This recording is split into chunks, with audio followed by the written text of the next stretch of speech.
This month, LEGO Star Wars released 2 new Mandalorian sets that can be cleverly combined to create the end of Season 3 of The Mandalorian's battle between Paz Vizsla and Moff Gideon and the rest of the Mandalorians, starting with 75373, which is notably known as the Ambush on Mandalore Battle Pack. In this set, you get 2 Imperial Commandos as well as a Mandalorian Warrior and a Mandalorian Night Owl, and you can differentiate the 2 of them, even though they look quite similar. The Mandalorian Night Owl has the Night Owl signet on the top of the helmet and also has blue hand pieces, and the warrior has the grey hand pieces and no particular markings on the helmet. These Imperial Commandos, though, I must say, are the pick out for me. They look fantastic. The helmet feels fantastic in hand.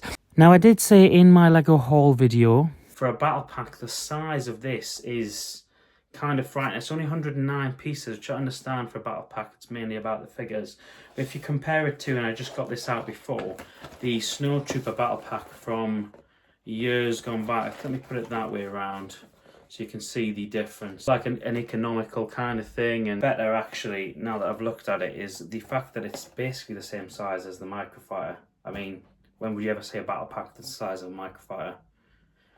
And I must say, I do actually like the build, but my initial thought was the fact that if you took a trip to the pub wall, you could probably create this kind of scene for yourself. And in that sense, you could add to this scene with some sort of sand, grey and nougat pieces. I think you could create a really nice sort of bunker effect without having to buy another couple of battle packs. And the Imperial Commando looks great when he's projected on that translucent piece as well. It looks great, but let's combine it with set number 75386 and see what the final result looks like. And I've got to say, as I've referred to before, the price of this set of £35 is considerable given the build that you get with it.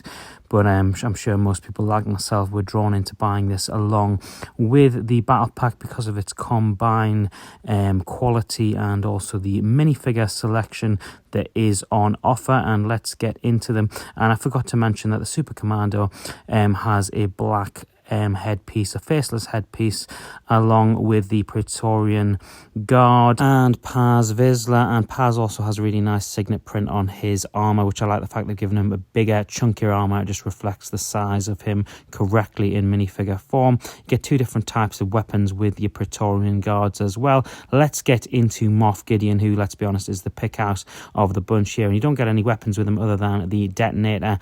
But if the armory was good, I think the facial printing of Giancarlo Esposito is even better. I think it looks fantastic. I think this is the real pick out of the bunch. I think his helmet's been done really nicely. A new mold for his helmet there. And you can see them all as it was intended for the 2 sets to be joined up together there.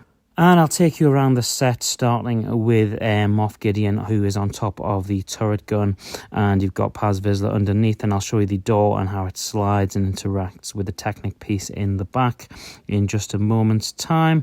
And I've tried to sort of make it look in a display fashion as scene accurate as it can possibly be. And as you swing around to the Ambush of Mandalore Battle Pack, you can see, or you probably won't be able to see, where it is joined together. It's just behind the sort of brown mountain-looking piece.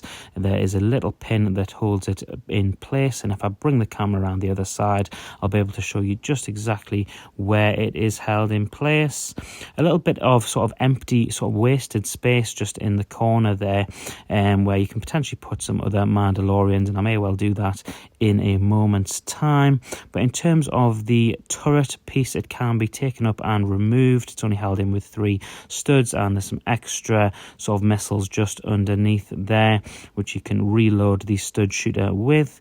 And the door piece is held upright with this Technic piece, which can be released just like that, and you can pull it up with the hook on the very top of the piece. And I decided to make it even more fun and even more scene accurate with a whole bunch of Mandalorians that I had there. You got Mando, Grogu and Bo-Katan in there. And the Mandalorians from the original Mandalorian Battle Pack are also included in this. And I think colour-wise they go really nicely with this set. And I didn't include it, but the speeder bike is actually the same colour as the rest of the set, so it would fit in really nicely on display. So all in all, a pretty fun set, and on the pricier side for me, I've got to say, I do think it was a little bit too expensive, but I can't see this set selling very well with kids, and particularly kids that'll convince their parents to buy them not one, but both of these sets.